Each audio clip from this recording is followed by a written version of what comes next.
2018లో ఇంతకుముందు చెప్పినట్టు మేనిఫెస్టోలో పొందుపరిచిన తమ ప్రభుత్వం 90% సామాజిక కార్యక్రమాలను నిర్వహించడం జరిగిందని చెప్పిండ్రు. వాస్తవం ఎంత ఉందో ప్రజలు గమనించిన కనుకనే మార్పు కోరిండ్రు. మీరు చెప్పిండ్రు 2023 మేనిఫెస్టోలో రెసిడెన్షియల్ జూనియర్ కాలేజీలన్నింటిని కూడా డిగ్రీ కళాశాలలుగా మారుస్తామని.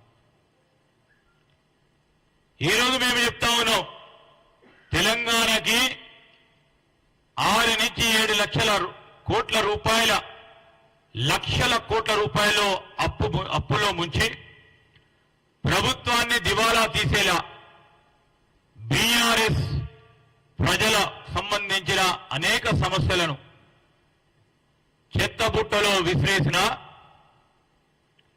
ఆ ప్రభుత్వం ప్రజలకు సంబంధించిన వారి సమస్యలన్నిటిని కూడా చెత్తబుట్టల విసిరేసిన తిరిగి ప్రజలు వారిని చెత్తబుట్టలో బీఆర్ఎస్ పార్టీని విసిరేసిన ఇంకా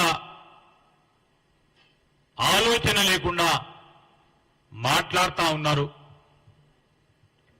మేము ఇంతకుముందు అడిగినాం, ఇవన్నీ కూడా చెప్పి సరే 30 రోజులకే 25 రోజులకే మీరేదో ప్రభుత్వాన్ని మేము గుంజుకున్నట్టు, అక్కడ ప్రజల తీర్పే లేనట్టు, అక్కడ ముఖ్యమంత్రి గారు కూర్చుంటే రేవంత్ రెడ్డి గారు పోయి ఆయన తోసి కూర్చున్నట్టు,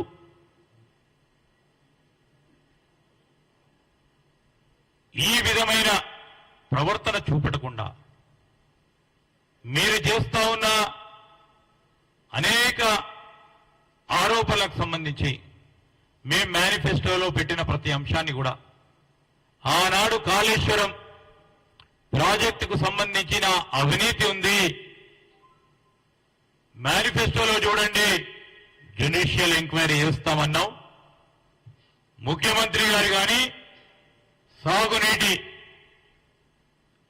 మంత్రి గారు ఉత్తమ్ కుమార్ రెడ్డి గారు కూడా ఈరోజు జ్యుడిషియల్ ఎంక్వైరీ వేయటం జరిగింది. మీరు చెప్తా ఉన్నారు ప్రజలకు సంబంధించిన తలసరి ఆదాయం పెరిగిందని.